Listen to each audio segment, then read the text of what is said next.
پتہ ہے بندہ نیک کون ہوتا ہے؟ جس کی تنہائی نیک ہوتی ہے، جو اکیلے میں نیک ہوتا ہے۔ تنہائی جس کی پاک صاف ہوتی ہے، اصل میں وہ بندہ نیک ہوتا ہے۔ ہمارے ہاں نا بالخصوص نوجوان نسل سے کہوں گا، تمہارے پاس سہولت آئی ہے موبائل کی، تمہارے پاس سہولت آئی ہے انٹرنیٹ کی، لیکن دیکھنا اس کی وجہ سے کہیں تمہاری تنہائی ناپاک نہ ہو جائے۔ دیکھنا اس کی وجہ سے کہیں تمہارا وہ اکیلے میں جو تمہارا رب رسول سے رشتہ جڑنا چاہیے تھا، سجدے کا نور ہونا چاہیے تھا، اچھی منصوبہ بندی کرنی چاہیے تھی، وہ میلا کچیلا نہ ہو جائے۔ تنہائی جس بندے کی پاک ہوتی ہے وہ نیک ہوتا ہے۔ محفل میں تو ساری اچھی اچھی باتیں کرتے ہیں، محفل میں تو سارے لوگ ہی نیک ہوتے ہیں۔ یہ صحیح بخاری میں حدیث ہے، نبی اکرم صلی اللہ تعالیٰ علیہ وسلم نے فرمایا، میں اپنی امت کے کچھ ایسے لوگوں کو جانتا ہوں جو قیامت کے دن تہامہ پہاڑ کے برابر نیکیاں لے کے آئیں گے۔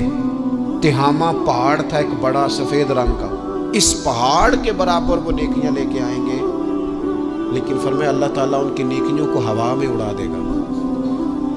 حضرت ثوبان رضی اللہ تعالیٰ عنہ نے عرض کی، یا رسول اللہ صلی اللہ تعالیٰ علیہ وسلم ہمیں یہ معاملہ کھول کر بیان کر دیں۔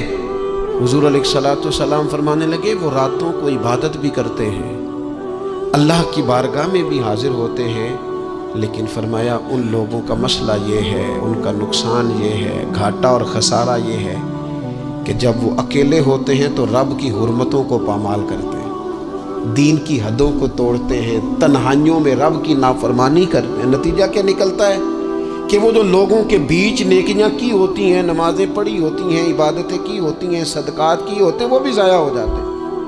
اگر یہ لوگ اپنی تنہائی پاک کر لیں تو ان کی باقی ساری عبادتیں بھی محفوظ ہو جائیں گی۔ اپنی تنہائی پر توجہ دیں، اپنی بالخصوص نوجوانوں، میری آپ سے بڑی درد مندانہ اپیل ہے، اپنی تنہائی میں نا رب کی بارگاہ میں حاضر ہو، اچھے ارادے کرو، اچھی منصوبہ بندی کرو، لمبی دعائیں مانگو۔